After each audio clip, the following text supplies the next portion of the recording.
যখন আমার নবী ঘুমের ঘুরে মগ্ন, জাবির ইবনে আব্দুল্লাহ রাদিয়াল্লাহু তাআলা আনহু দেখুন দূর থেকে একটা গাছ নিজে নিজে উপরিয়া আমার নবীর দিকে দিয়ে আইতে আছে।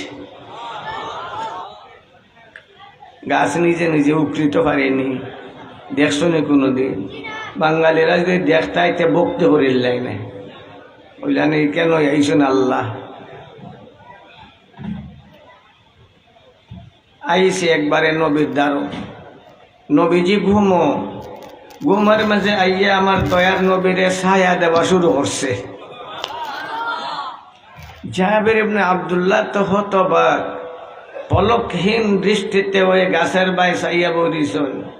অদ্ভুত ব্যাপার, গাছ নিজে নিজে উকরিয়া ধীরে ধীরে ধীরে ধীরে নবী সূর্য মুহাম্মদুর রাসূলুল্লাহ সাল্লাল্লাহু আলাইহি ওয়াসাল্লাম রে আইয়া ছায়া দেওয়া শুরু করছে। যখন আমার নবী ঘুম থেকে সজাগ হইবার সময় আইছে, ওর কিছুক্ষণ আগে গাছটা আরেকবারে ধীরে ধীরে যেখানে আছিল সেইখানে গিয়ে দাঁড়াই গেছে। দয়ার নবী করুণার ছবি মুহাম্মদুর রাসূলুল্লাহ সাল্লাল্লাহু আলাইহি ওয়াসাল্লাম যখন সজাগ হইছেন, জাবির ইবনে আব্দুল্লাহর পেটে তো আর ধরেন না, ইয়া রাসূলুল্লাহ অদ্ভুত কাণ্ড দেখলাম, অদ্ভুত কাণ্ড। কিতা দেখছস রে জাবির, কিতা দেখছস? আমার নবী জিজ্ঞান কিতা দেখছস? ইয়া রাসূলুল্লাহ আপনি যখন ঘুম আসলা ওই সময় ওই যখন দূরে যে গাছটা দাঁড়াই রয়েছে, ওই গাছটা ধীরে ধীরে ধীরে ধীরে আপনার কাছে আইয়া আপনারে ছায়া দিয়া আপনি সজাগ হইবার কিছুক্ষণ আগে আবার একটা তার নিজের জায়গা ফেরত গেছে গিয়া। আমার নবী যখন জানস নি গাছটা কেল লেগে আইছে, জানস নি গাছটা কেল লেগে আইছে, এই গাছে আল্লাহর দরবারও আবেদন করছে আমার লোকে সাক্ষাৎ করার জন্য। এই মাঠে আমি ঘুমাইছি, সে আমার সাক্ষাতের সুযোগ পাইছে, ওই সুযোগে আমার কাছে আইয়ে আমাকে ছায়া দিছে। বোঝা গেল গাছেও আমার নবীরে চিনে না, চিনে না? না তো না বাটা চিনে তো, কথা বুঝো নি? আমার কথা বোঝা যায় তো, বোঝা গেল গাছেও চিনে। হযরতে ইকরিমা রাদিয়াল্লাহু তাআলা আনহু ফরমান, একবার আমি একলা আসলাম নবীর সাথে, একলা সাহাবায়ে কেরাম নবীর সাথে একা হইতে পারলে নিজের ধন্য মনে করতাম। ঝামেলাহীন ভাবে আমার নবীর জ্যোতির্মান চেহারা দেখার সুযোগ পাইলা, বুক বরিয়া মুখ বরিয়া মাতবার সুযোগ পাইলা, চোখ বরিয়া দেখার সুযোগ পাইলা, খান ভরিয়া আমার নবীর মধুমাখা কথা শোনার সুযোগ পাইলা। এই জন্য হযরতে ইকরিমা রাদিয়াল্লাহু তাআলা আনহু নিজেরে বড় আনন্দিত মনে করলা যে আজকে আমি আমার নবীর চেহারা একলা চোখ বুঝে দেখবো, আমি আমার মুখ বরিয়া আমার মনের আবেগ নবীর সামনে প্রকাশ করবো, আর নবীর মধুমাখা কথা আমি মন বরিয়া শুনবো। এই লক্ষ্যে তাই একবারে আনন্দে আত্মহারা এক মুহূর্তে আমার নবীরে কইলা, ইয়া রাসূলুল্লাহ আপনার একটা মুজিজা দেখাই, আপনার তো কত অলৌকিক কর্মকাণ্ড আছে, আমার একটা অলৌকিক কর্ম দেখাই।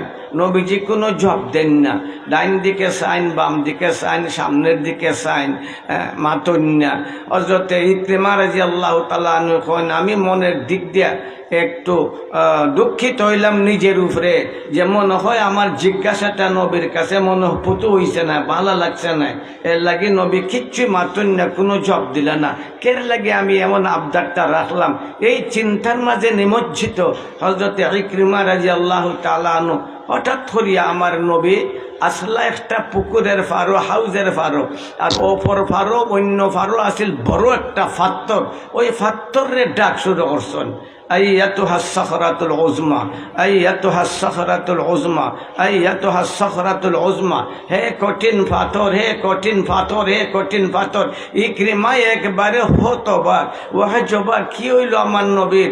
একটা নির্জীব পাথরের ডাকন, যে পাথরের চোখ নাই, যে পাথরের ঝান নাই, যে পাথরের হাত নাই, যে পাথরের খান নাই, ওই পাথরের আমার নবী ডাকন, আইয়াতুহা সাখরাতুল উজমা, আইয়াতুহা সাখরাতুল উজমা। হে কঠিন পাথর, হে কঠিন পাথর। এরপরে আমার নবী ওই পাথরের উপরে তার নির্দেশ জারি করে দিলা, হে পাথর তুই আমার কাছে আয়। হযরত ইকরিমা খন, আমি দেখলাম চোখের পলকে ওই পাথরটা পানির উপরে দিয়ে সাঁতার খাইতে আমার নবীর ফার কাছে দাঁড়াইছে। শুধু দাঁড়াইছে না, তার মুখ খুলে গেছে। তার কি তো হয়েছে? হতে মুখ খুলতো, আর বদ্ধ হইতো মুখ আসেনি, তো এটা খুলতো গীতা। ই মুখ খুলাইছে কেটা?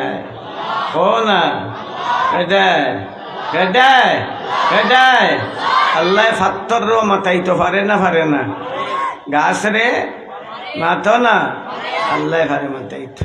হে আমার নবীর ফার কাছে হাইয়ে চিৎকার করিয়া কয়, আশহাদু আল্লা ইলাহা ইল্লাল্লাহ ওয়া আশহাদু আন্নাকা রাসূলুল্লাহ, আশহাদু আল্লা ইলাহা ইল্লাল্লাহ ওয়া আশহাদু আন্নাকা রাসূলুল্লাহ। ওই সাক্ষী দেওয়ার পরে আমার নবী কইলা, যেখানে আসলে সেইখানে ফিরে যা। আমার নবী কওয়া মাত্র ওই ফাত্তর যেখানে আসেন ওইখানে ওই ফানির উপরে দিয়ে আবার চোখের পলকে ফিরত গেল গিয়া। বুঝা গেল ফাত্তরও আমার নবীরে চিনে না? চিনে না? মাতো না, জোরে হ না, চিনে। আমার নবীর অস্তিত্ব এত পরিষ্কার, এত স্বচ্ছ, সূর্যের চেয়ে আরো বেশি। সূর্যরে যতজনে চিনে, আমার নবীরে এর চেয়ে আরো বেশি চিনে। এরপরও আমার নবীর পরিচয় আল্লাহ তাআলা তার পবিত্র কোরআনের মধ্যে দিলাখানে। তার পরিচয়ের তো দরকার নাই, যেখান সূর্যের পরিচয়ের কোনো দরকার নাই। সূর্যরে চিনবার লাগিয়া স্কুল কলেজ ভার্সিটিতে পড়ার কোনো দরকার নাই। সূর্যরে চিনবার লাগিয়া উস্তাদের কাছে যাওয়ারও কোনো দরকার নাই। অশিক্ষিত মানুষও সূর্য চিনে না? চিনে না? শুধু মানুষ চিনে, গরু ছাগল সূর্য চিনে না? চিনে না? সকল সৃষ্টি জীব সূর্য জানে না? জানে না? চিনে। এর চেয়েও আমার নবীর অস্তিত্ব আরো পরিষ্কার। তাহলে আমার নবীর পরিচয় আল্লাহ কোরআন শরীফের মাঝে দিলা কেন? আল্লাহ জানন এই নবীরে নিয়ে মানুষে বেজাল করব। যেখান সূর্য যদিও পরিষ্কার, সূর্যরে নিয়েও মানুষ বেজাল করে। সূর্যরও সঠিকভাবে সকলে চিনে না, যদিও আমরা দাবি করি সূর্যরে সকলে চিনে, কিন্তু আসলে সূর্যরও সকলে না চিনে না। কেমনে চিনে না সূর্যরে? সূর্য মানুষের গোলাম। والشمس تجري لمستقر لها ذلك تقدير العزيز العليم। সূর্য মানুষের সাখখারা লাকুম মা ফিস সামাওয়াতি ওয়া মা ফিল আরদ, আসমান জমিনে যা কিছু আছে সবগুলা মানুষের সেবার জন্য, মানুষের খিদমতের জন্য। সুতরাং সূর্য মানুষের গোলাম না মানুষ সূর্যের গোলাম? ও না, সূর্য মানুষের গোলাম না মানুষ সূর্যের গোলাম? সূর্য মানুষের গোলাম। কিন্তু এর পরও একগুলো জ্ঞানী বিজ্ঞানী শিক্ষিতরা আছে সূর্যরে ভক্তি করে। করে না? করে না? সূর্যরে ভক্তি করে, নম নম করে, সূর্যরে ভক্তি করে। সূর্য তো দূরের কথা, গাই চিনি? গাই মাতো না? না চিনো না? এবার দূর মানুষে গাই চিনো না? হ্যাঁ, গায়ের দাম বেশ কম আছে না নাই? তো গাই চিনো, গায়ের দাম আর বেশ কম যখন চিনো তে গাইও চিনো। কিন্তু একগুলো মানুষ আছে ওই গাভীরও পূজা করে না? করে না? মাতো না? চিনলনি? গাভী চিনলনি? একটা গাভীর তো মানুষে চিনে না। গঙ্গা চিননি? নদী চিননি? যে নদীর মাঝে গিয়া মানুষে পেশাব পায়খানা করে, যে নদীর মাঝে দাঁড়াইয়া দাঁড়াইয়া পেশাব করে, মলমূত্র ফালায়, ওই নদীর মাঝে ওই নদীরও ভক্তি করে। করে না? করে না? তে বোঝা যায় গঙ্গারে চিনার ব্যাপারও মানুষে ভুল করে, গাছরে চিনার ব্যাপারও মানুষে ভুল করে, পাত্তরে চিনার ব্যাপারও মানুষে ভুল করে, সূর্যের চিনার ব্যাপারও মানুষে ভুল করে না? করে না? মাতো না? ভুল করে। এই সূর্যের চেয়েও আমার নবীর অস্তিত্ব আরো পরিষ্কার। সূর্য এত পরিষ্কার থাকার পরে তারে চিনার মাঝে যেহেতু মানুষে ভুল করেই চলছে, নবীরে চিনার ব্যাপারও মানুষে ভুল করব। এই একটা ভুলের মাঝে একটা ভুল হইল, একগুলো মানুষ সে তার খুর তার লিখনের দ্বারা, তার তেজ বক্তৃতার দ্বারা প্রমাণিত করে আমার নবীর কবিরা গুনাহ আছিল। চিনলনি নবীরে? মাতো না?